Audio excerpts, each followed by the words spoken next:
Good day, Pinoy Clixers and Mixers. Welcome back to the channel. As you can see, we have HC units here, and we're going to look at one of our team called Extraction. Let's go!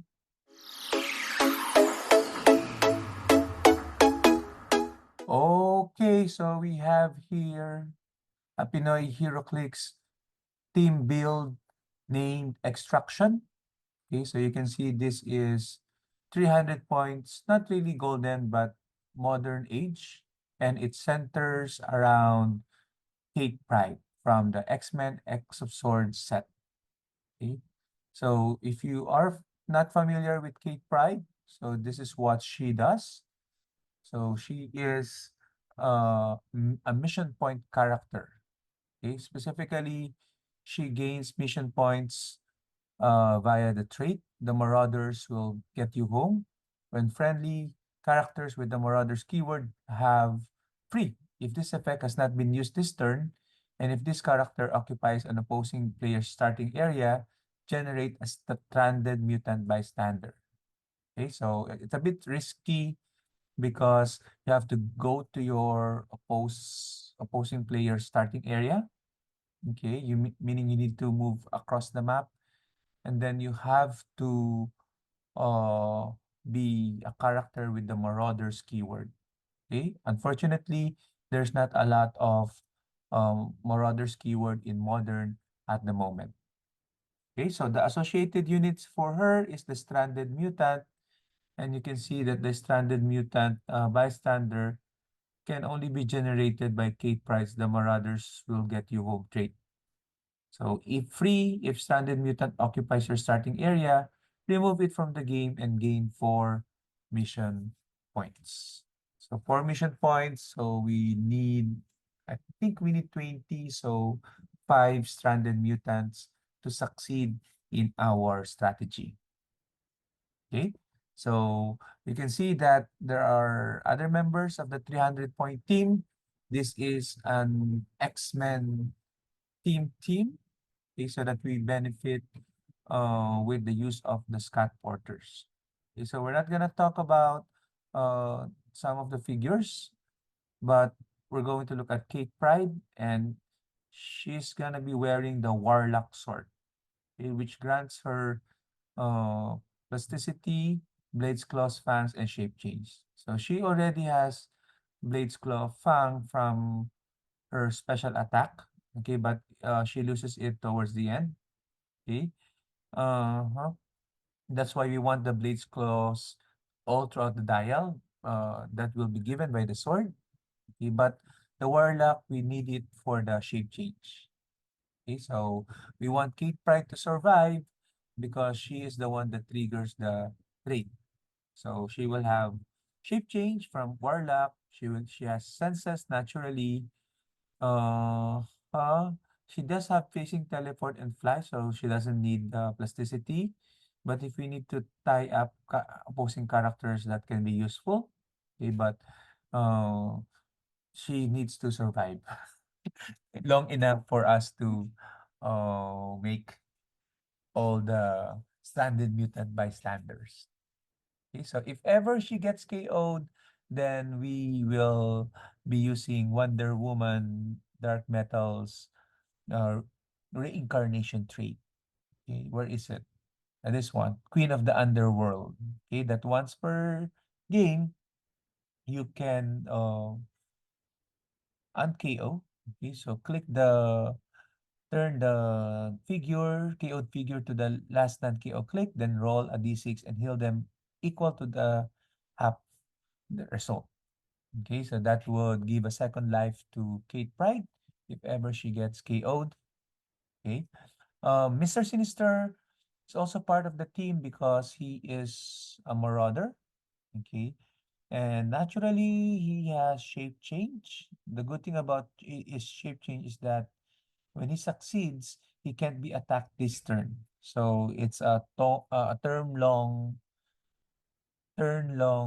shape change. He also has plasticity, outwit, okay, and we're going to equip him with a motorcycle. The motorcycle Depending on the opponent, we can move it. We can grant him close combat reflexes, but we'll probably give him the charge and the senses. Okay, so we're not gonna attack a lot because we just want to win by mission points. So senses will add an additional rollout for him. Okay, so let's see. We also have Genesis, the Grand Prize Genesis, and the Grand Prize Apocalypse. Okay, the Genesis is just to make the Wonder Woman and Araco, and of course, Apocalypse makes all Araco X-Men. Okay, just to be consistent with the team. But Apocalypse also here to help protect Kate Pride because Kate Pride has Blade's Claws Fangs, so therefore, she can benefit with the Krakoa is for all mutants. That is, when a friendly character with the X-Men keyword would be hit by a close attack.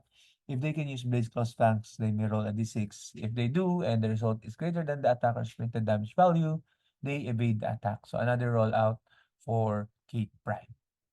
Okay. And of course, the last two figures are the white and black shirt Scott Porters.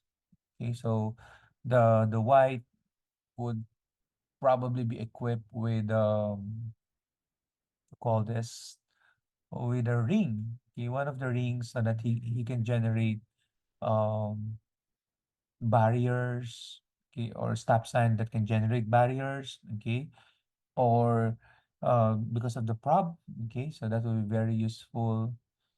And the Black Scott Porter is here for the TK, of course, and the Perplex to perplex Kate Price defense and to use the community prob. Okay, so community tokens rerolls. Okay, so the thing is, um, we hope to survive until we finish the mission points.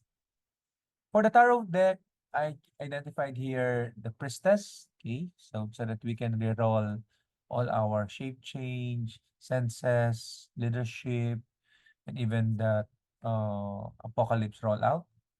The Queen of Pentacles, okay, it's a bit hard to move in direct paths, okay, but we don't have to worry about our paths, but the opponent's path, we want to make it hard a little.